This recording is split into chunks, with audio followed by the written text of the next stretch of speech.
In this episode of 3 Knees Down, I clean up the garage to make way for the 3KD Winter Series. Here, I'll show you some tips and ideas to build your workspace in your own garage or shop. So let's get started.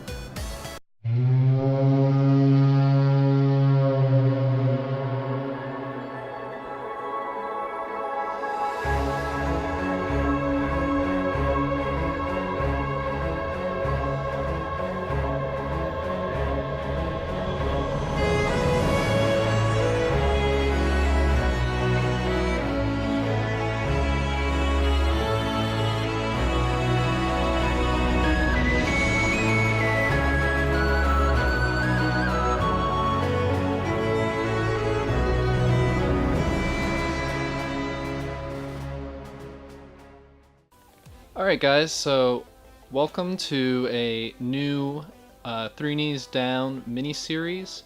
This mini-series is going to compose of just the garage build, and it's probably going to be around 3 episodes. So first off, the garage, my space has always never been the best, so I wanted to take the time out for the channel to just redo everything and redo it all over. Optimize it for the channel, optimize it for racing, optimize it for building, and optimize it so that way everybody else can have some space back. So I share this garage with 2 other people, my landlord and my landlord's friend, my friend too. So they're both great guys and they have their own stuff here and there. So I just wanted to get my things out of the way and make the best use of the small amount of space that I have, so that way, you know, everything just flows a lot nicer. So keeping that in mind moving forward in the video and the series, just for this section, anything that you see, you know, feel free to leave comments and suggestions and stuff. I'll definitely take them into consideration, as it's my first time building up my own little workstation, and you know, I just want to share this experience with you guys. So let's get started on the project, man. In order to make our workbench, we're gonna have to start off with some plans, and having good plans means you don't have to cut as much, and you already have a good idea of what you're going to do. This is just the basic layout of what we're going to try and accomplish. In the back of the room, so we'll put it like this. In the back of the room, we'll have the table here, the main working table, and in the corner, I'll do some type of corner space here and put a cabinet there, maybe have some stuff underneath. And on the side of the wall will be a storage space for the motorcycles or the mopeds. So this is what it looks like from a top-down view. Here's what it looks like from a side view. Here's the corner. So if you kind of picture this at an angle. And there's the storage boxes underneath, vise and tools on the side, toolbox on this side, and the bikes here. So you could put a bike underneath, put a bike on top, or frame, jig, something. I'll work that out. And here's measurements that I took, so that way I already know how many pieces to cut, what size they'll be, and did all the math for the angle and size of the trapezoid for the corner. This was actually just took a little bit of trigonometry to do. Okay, so I took the time for each piece to mark, measure, and cut them. Make sure that when you're using your table saw that, one, your fingers are steered clear away from the edges, and second, you're wearing your safety shield here. Don't want to get little bits of wood in your face. So just going to cut out these pieces and get ready to make the legs and all the other pieces for the table. Alright, we made all our cuts. and mark down what each piece is, their size, and we're going to put them together using these brackets here. So Simpson bars, and you essentially put a 2x4 lengthwise. You put a 2x4 down in there, and you put another 2x4 coming in this way, and this will brace it all together and make the table process very, very easy.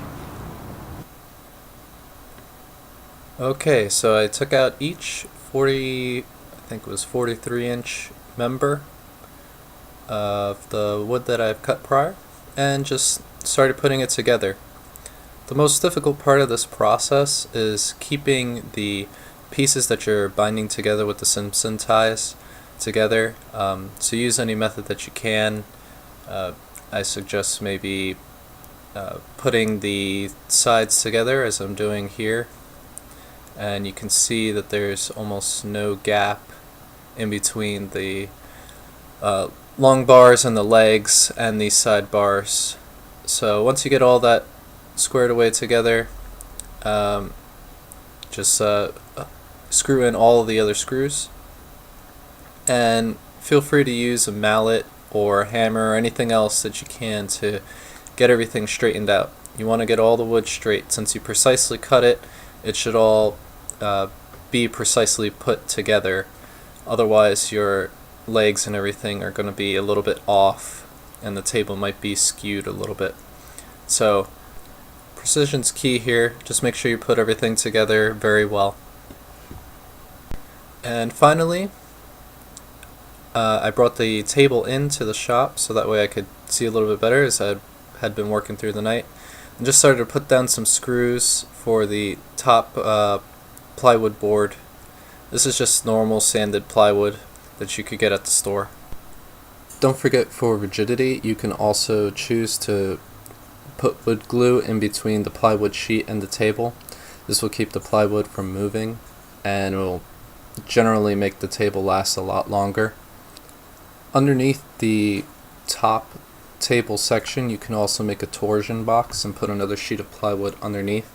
This will keep it very, very, very stable.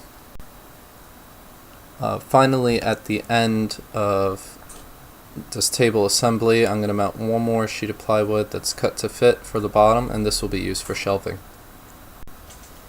Now with the table done, all that's left is to start cleaning up the shop.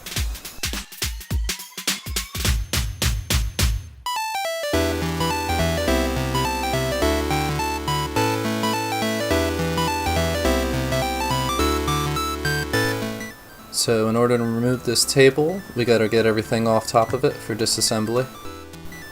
And there we are, pretty much done. Now we can disassemble the table and get it out of the way. Alright, so with everything cleaned off of the desk, I'm gonna actually reuse this wood. And so I'm just gonna take it all off.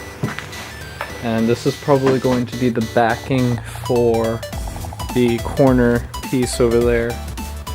So the table is going to be on this side. These drawers are going to stay where they are, but they're going to be underneath the table. And then there's going to be that trapezoid corner piece, and then the other bikes are going to go there. Or I might flip these two around. Might put the table there and the bikes here. I don't know. We'll see. But first I got to take this off, and then we can take off these bottom shelves here and then get this out of the way.